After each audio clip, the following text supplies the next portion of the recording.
Greetings, ladies and gentlemen players. It's another wonderful Monday this February of 2023, making it a wonderful day for murder. I'm over here on my Tenu kill account because we be trying to kill ourselves some people. And what better account to do it than on Tenu kill? It just makes sense.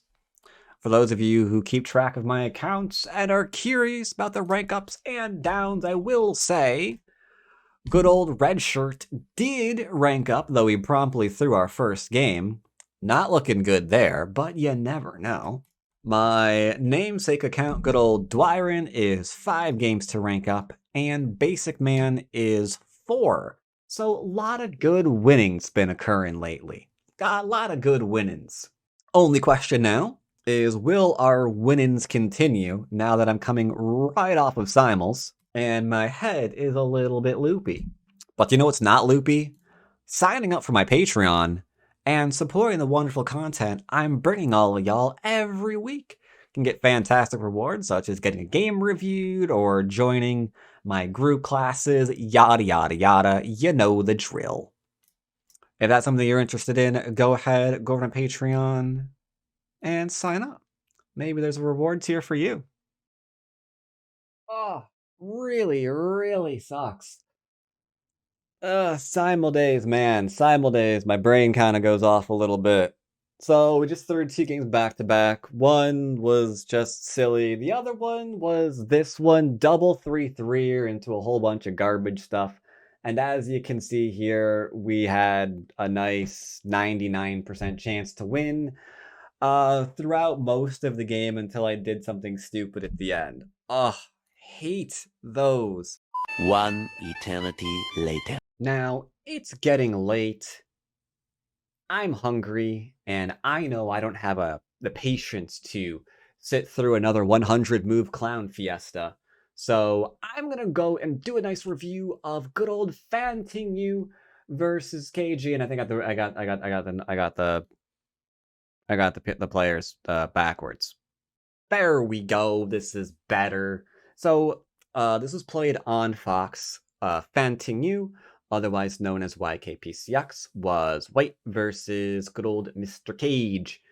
And this was an interesting game because this is a game that I would have bet money on Cage. Usually I expect him to win because Fantingu wins, but I didn't think he's like that. Not quite that level, you know?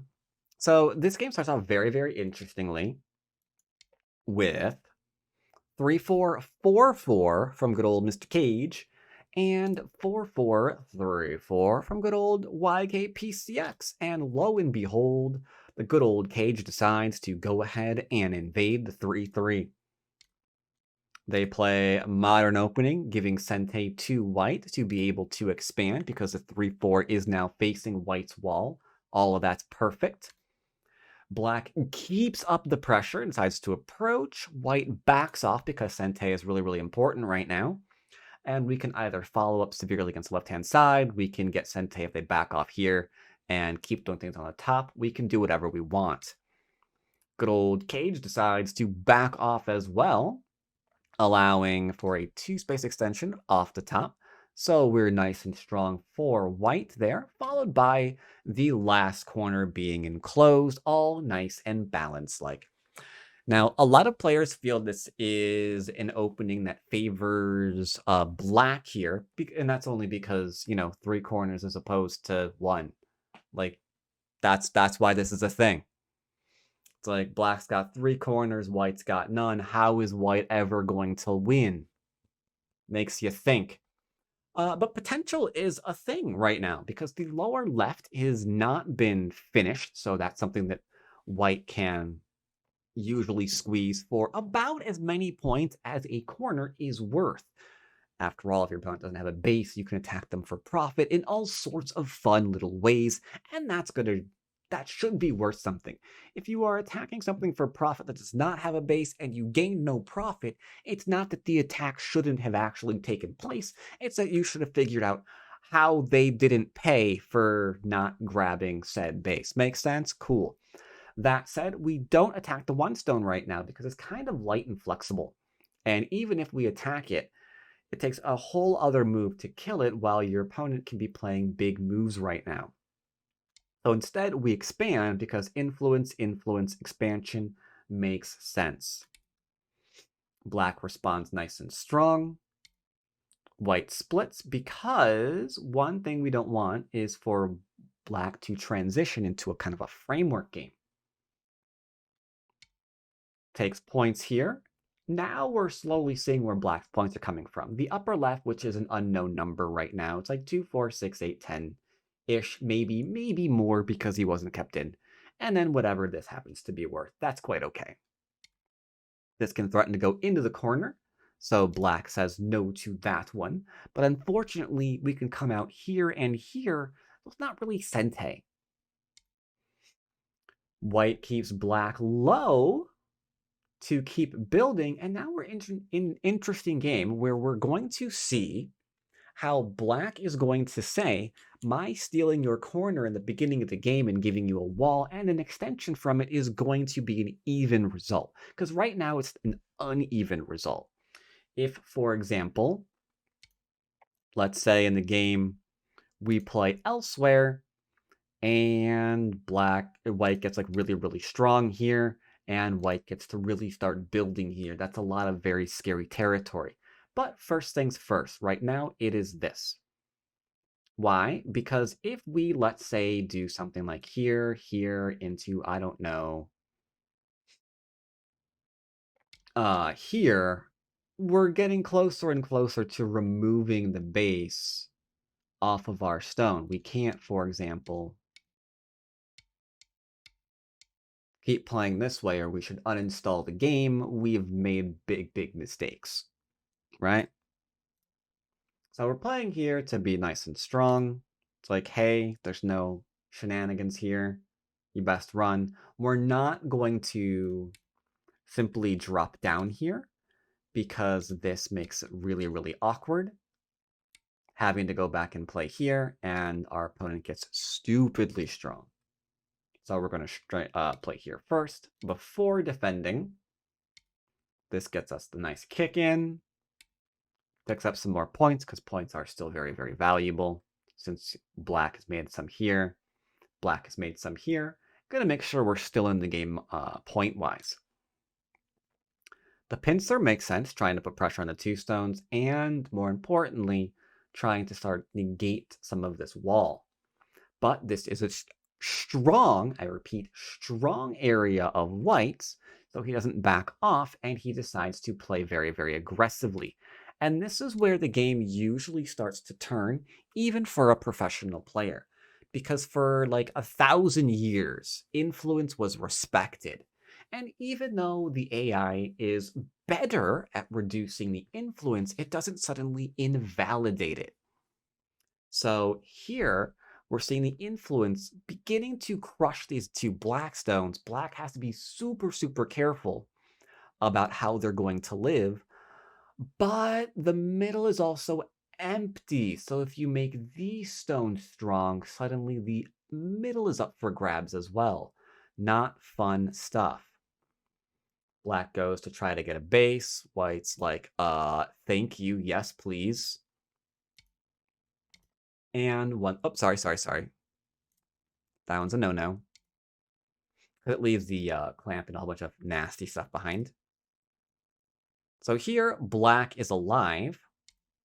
Now we're trying to get that middle again, like I mentioned, because if we can keep even something as simple as, let's say, oh, I don't know, something as simple as this from happening, like that's still not an inconsequential amount of territory, right? That's still like 1, 2, 3, 4, 5, 10, 14. Like it's still a pretty decent amount of points.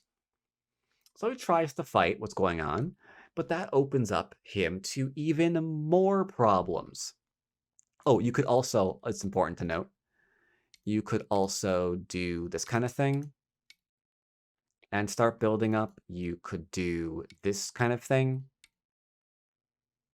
and start building up because, again, the middle is completely open. So black is trying to make sure that the middle is not completely open, that he can do something about it. But that means fighting, and fighting means a little bit of uncertainty of what's going to actually occur here.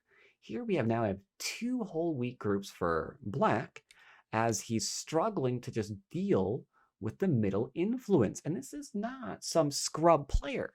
This is one of the top players in the entire world. Gotta respect influence. Don't respect influence, and it kills you. Here, we're making sure that our connections are nice and stable, making sure that we don't get pushed through and take a huge corner, because if we played like a defensive move now, this is really huge for that corner. This is a clear win locally for black. So we play here. It's in Sente. Black has to defend. And once again, we've got the split. Things could not be going better for white, and this is all because he got that early wall. Black's like, okay, I'm alive here. White's like, okay, you're now surrounded. And now it's important to note, this group needed to live locally. This group needed to live locally. This group is surrounded and needing to live locally. This thing is probably written off, and this can still be attacked to perhaps just be forced to live locally. So be very, very careful when you're playing with influence. Even top professionals struggle to kind of get that reduction right. Keeping our opponent low. Very, very nice. Very, very nice. Turn to isolate again so we can't get connected on back. Maintaining pressure. Threatening a cap and a drop down for an enormous amount of points, especially when considering there's not a whole lot of territory for black. Like, look how hard we have to struggle to find the 20 points. We have to hit like 3 of his point sections. So if this suddenly all goes to white, that's a big deal. But first things first, need to make sure that we're not going to die. Black's going for the living. Trying to do a little bit of something. Making sure our cutting stones are nice and solid. Forcing move. You would think that move is so interesting because it doesn't need to be played, but it's a time Suji. The other problem with human play, we sometimes need to play bogus moves just to reset our Byoyomi so we can do something more interesting, or while we're still reading out that more interesting thing. White called him on it. You can't live here locally anymore, so it's time to retreat. That is now a declaration of ridiculously good intentions, because this move says, I'm going to take the bottom territory. You can take that section here, which isn't an insignificant amount. I will admit that's about a good 20 points. But this was still worth 20 points. Attacking the middle is still worth 20 points. So here, Fantingu is just completely showcasing his ability to identify big parts of the board and knowing how huge it is to be able to have something to attack. This is just Aji. How are you killing the stone? You're killing it this way. So we might be able to get in an O2 later on. Poke, poke, poke, and connection. Unseating black from being able to make an easy connection for eyes here. Getting rid of the O2. But unfortunately, this group is not alive yet. So this was good for the whole Sente thing, because if we were to play here, for example, and our opponent ignores, well, then you have to really start wondering, well, I've got this one here, and if we play here, well, I've kind of got this one as well, and I've got this one as well because of the cuts. And after that, we've got this for later, maybe this one now. So later on, this is really, really big, having to either go back and capture this, or, risk as the Liberty start falling for it maybe to be Seki later on. Very, very unpleasant. So, all right, we got that. Got the turn in. Defense. Going for extra eyes, threatening to poke, trying to counterattack. Once again, White's just like, hey, I'm just trying to surround you. How you doing? Threatening some more points for himself, which is also fantastic. Make sure those don't go anywhere. Try to get some eye shape. And now, boom. Because the wall has been made in the middle, this group, which hasn't been making an eye, two eyes, can now be attacked. Because where is it going to go? Towards the middle? There's nothing there for it. So you can see how the influence just kind of keeps shifting. And as all these new groups keep popping out, they're struggling to live, but they're also just struggling to reduce the new area that keeps just popping up.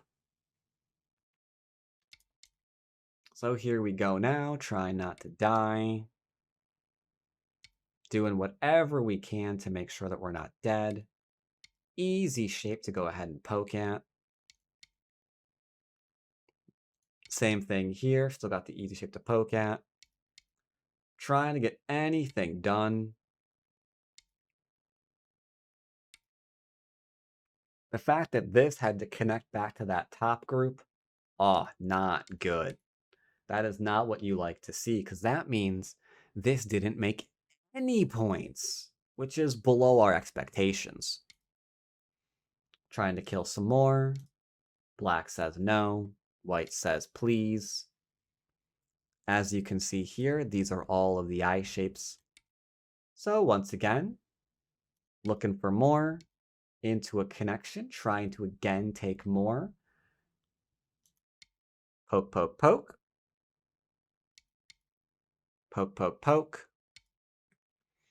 Not bad. Trying to remove this, but there is Aji here. We don't want to go back and just play this one. Black figures now. We're making more territory rather than putting more stones in our already secured territory. Falsify that eye. Connect on up. Don't leave Aji behind. Don't leave Aji behind. Threaten to poke through.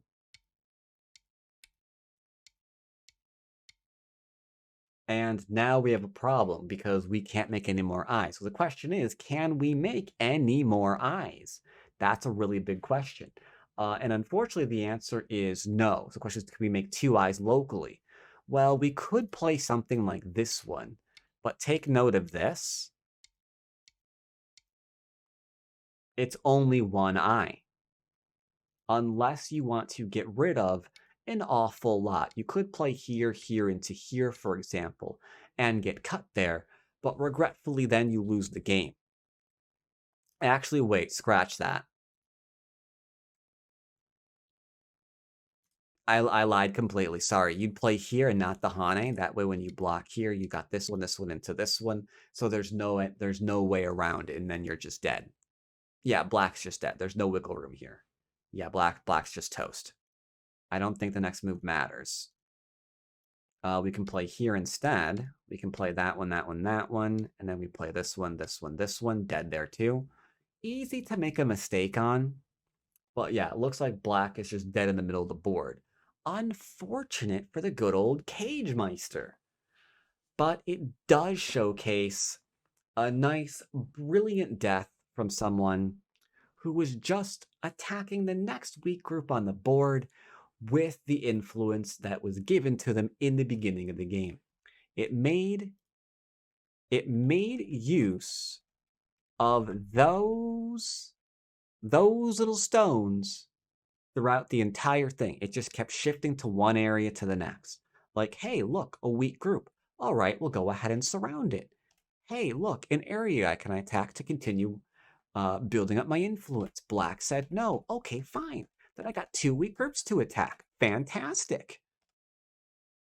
Settled here, go surround. Try to attack the next weak group. making sure we're nice and strong. Black plays a slow move, and instantly we